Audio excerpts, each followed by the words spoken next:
Bismillahirrahmanirrahim. Assalamualaikum warahmatullahi wabarakatuh. Baik teman-teman, pada kesempatan kali ini saya akan menjelaskan tentang sejarah hukum pidana yang ada di Indonesia. Sesuai dengan judul makalah kami, dengan judul Sejarah KUHP di Indonesia, saya sebagai pemateri, nama saya Syahriah Madani, dan juga teman saya Alsam Dian Saputra. Dalam pembahasan kali ini saya akan menjelaskan ada 6 materi, yaitu yang pertama ada sejarah KUHP di Belanda dan hubungannya dengan KUHP Indonesia. Yang kedua, hukum pidana yang berlaku pada masa VOC dan berlakunya hukum adat. Yang ketiga, hukum pidana yang berlaku pada masa penjajahan Jepang. Yang keempat, hukum pidana yang berlaku pada masa pasca proklamasi kemerdekaan. Yang kelima, hukum pidana yang berlaku pada tahun 1949 sampai dengan 1958. Dan yang keenam, hukum pidana yang berlaku pada tahun 1958 sampai dengan sekarang ini. Baik, selanjutnya kita akan menjelaskan sedikit tentang sejarah KUHP di Belanda. Yang judul yang pertama dengan sejarah KUHP di Belanda dan hubungannya dengan KUHP Indonesia, kita akan menjelaskan dulu sejarah KUHP-nya di Belanda. Belanda membuat perundang-undangan hukum pidana sejak tahun 1795 dan disahkan pada tahun 1809 pada saat pemerintahan Ludwig Napoleon. Kodifikasi hukum pidana nasional pertama ini disebut dengan Criminal Wetboek for Health Koninkryk Holland.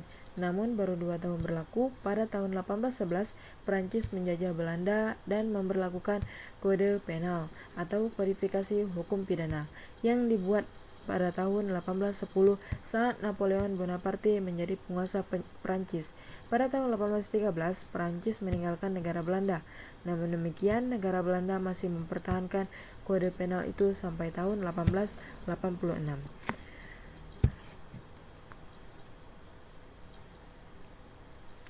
Induk Peraturan Hukum Pidana Indonesia adalah Kitab Undang-Undang Hukum Pidana atau KUHP.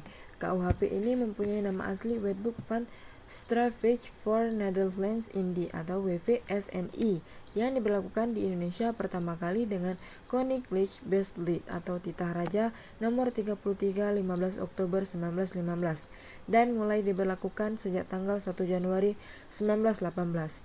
WVSNI merupakan turunan dari WVS Negeri Belanda yang dibuat pada tahun 1881 dan diberlakukan di negara Belanda pada tahun 1886.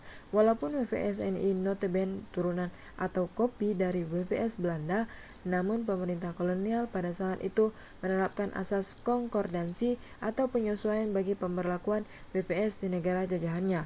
Beberapa pasal dihapuskan dan disesuaikan dengan kondisi dan misi kolonialisme Belanda atas wilayah Indonesia.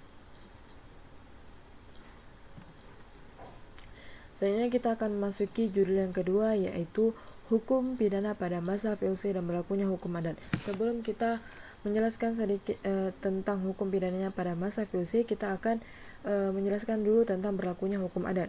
Tepat sebelum kedatangan bangsa Belanda yang dimulai oleh Vasco da Gama pada tahun 1596, orang Indonesia telah mengenal dan memberlakukan hukum pidana adat. Hukum pidana adat yang mayoritas tidak tertulis ini bersifat lokal, dalam arti hanya diberlakukan di wilayah adat tertentu. Hukum adat tidak mengenal adanya pemisahan yang tajam antara hukum pidana dengan hukum perdata atau privat. Pemisahan yang tegas antara hukum perdata yang bersifat privat dan hukum pidana yang bersifat publik bersumber dari sistem Eropa yang kemudian berkembang di Indonesia. Dalam ketentuannya, persoalan dalam kehidupan sehari-hari masyarakat adat ditentukan oleh aturan-aturan yang diwariskan secara turun-temurun dan bercampur menjadi satu.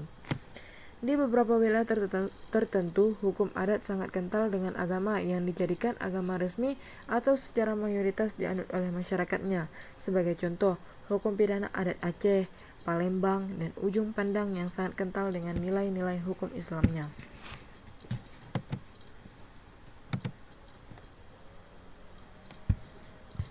Selanjutnya kita membahas tentang hukum pidana yang berlaku pada masa VOC.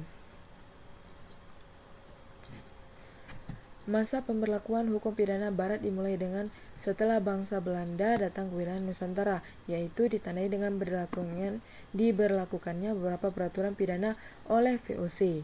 VOC sebenarnya adalah kongsi dagang Belanda yang diberikan kekuasaan wilayah di Nusantara oleh pemerintahan Belanda. Hak keistimewaan VOC berbentuk hak oktroy Staten-Generaal yang meliputi monopoli, pelayaran, dan perdagangan, mengumumkan perang, mengadakan perdamaian dengan kerajaan-kerajaan di Nusantara, dan mencetak uang. Pemberian hak demikian memberikan konsekuensi bahwa VOC memperluas daerah jajahannya di Kepulauan Nusantara. Dalam usahanya untuk memperbesar keuntungannya, VOC memaksakan aturan-aturan yang dibawanya dari Eropa untuk ditaati orang-orang pribumi. Salah seorang gubernur jenderal VOC yaitu Peter Bot juga diberikan kewenangan untuk memutuskan perkara pidana yang terjadi di peradilan-peradilan adat.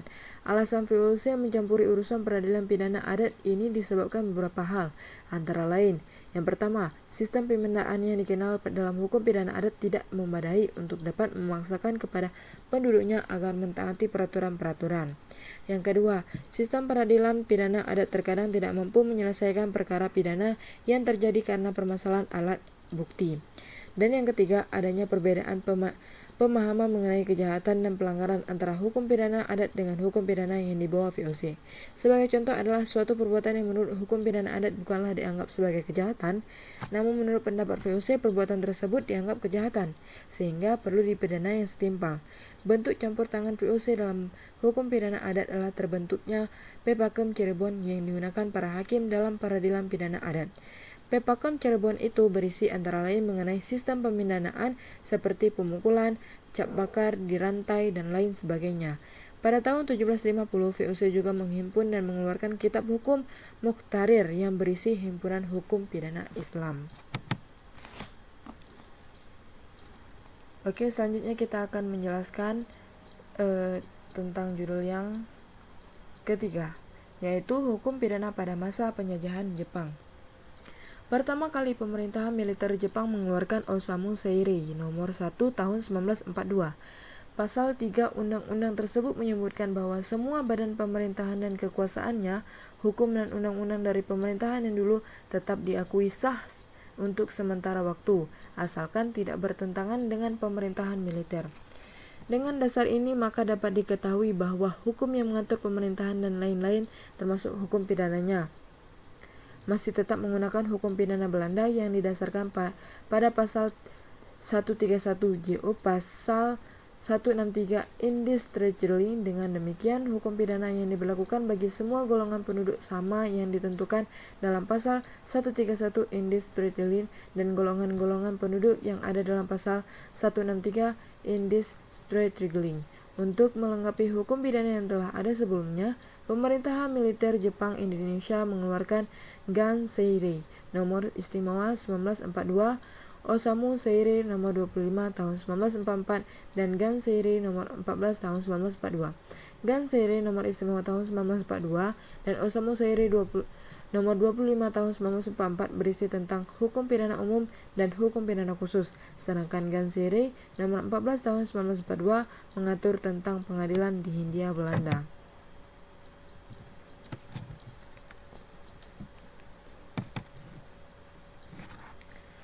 Selanjutnya kita memasuki judul yang keempat, yaitu hukum pidana pasca proklamasi kemerdekaan.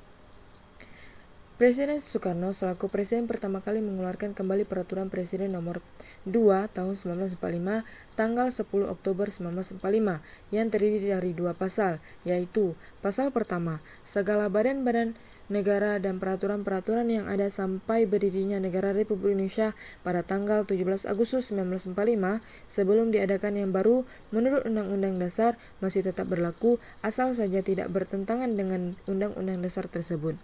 Pasal yang kedua, peraturan ini mulai berlaku tanggal 17 Agustus 1945.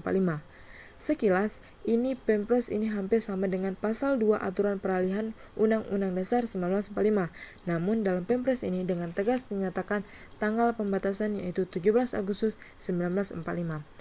Sebagai dasar yuridis pemberlakuan hukum pidana warisan kolonial sebagai hukum pidana positif di Indonesia, keluarlah Undang-Undang Nomor 1 Tahun 1946 tentang Peraturan Hukum Pidana.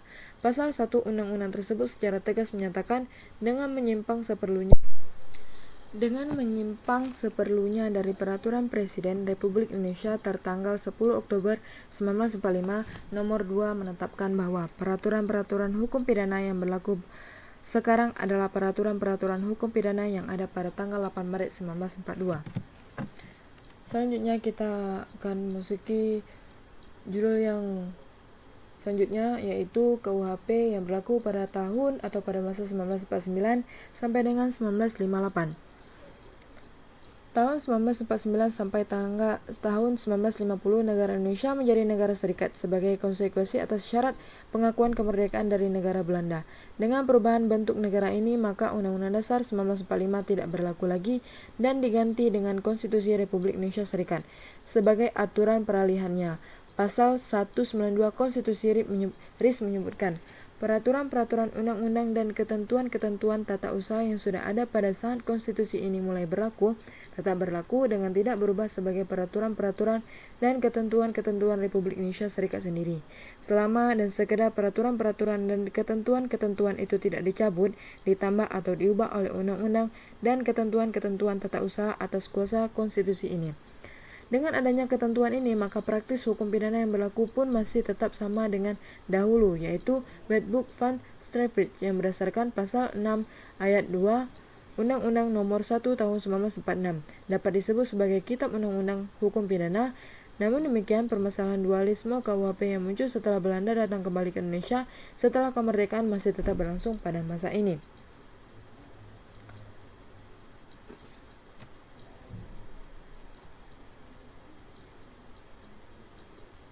Setelah negara Indonesia menjadi negara yang berbentuk negara serikat selama 7 bulan 16 hari sebagai trik politik agar Belanda mengakui kedaulatan Indonesia, maka pada tanggal 17 Agustus 1950 Indonesia kembali menjadi negara Republik Kesatuan. Dengan perubahan ini, maka konstitusi yang berlaku pun berubah, yakni diganti dengan Undang-Undang Dasar sementara. Dan selanjutnya yaitu judul yang terakhir, KUHP pada masa atau pada tahun 1958 sampai dengan sekarang ini. Setelah keluarnya Dekret Presiden tanggal 5 Juli 1959 yang salah satunya berisi mengenai berlakunya kembali Undang-Undang Dasar 1945, maka sejak itu Indonesia menjadi negara kesatuan yang berbentuk republik dengan Undang-Undang Dasar 1945 sebagai konstitusinya. Oleh karena itu, pasal 2 aturan peralihan yang memberlakukan kembali aturan lama berlaku kembali, termasuk di sini hukum pidananya. Pemberlakuan hukum pidana Indonesia dengan dasar Undang-Undang Nomor 1 Tahun 1946 pun kemudian berlanjut sampai sekarang. Dengan demikian dapat disimpulkan bahwa walaupun Indonesia telah mengalami 4 pergantian mengenai bentuk negara dan konstitusi, ternyata sumber utama hukum pidana tidak mengalami perubahan, yaitu tetap pada Wetboek van Strafrecht atau Kitab Undang-Undang Hukum Pidana, walaupun pemberlakuannya tetap mendasarkan diri pada ketentuan peralihan pada masing-masing konstitusi. Baik, mungkin cukup sekian penjelasan dari makalah kami. Saya sebagai pemateri mohon undur diri. Saya akhiri dengan wabillahi taufik wal hidayah. Wassalamualaikum warahmatullahi wabarakatuh.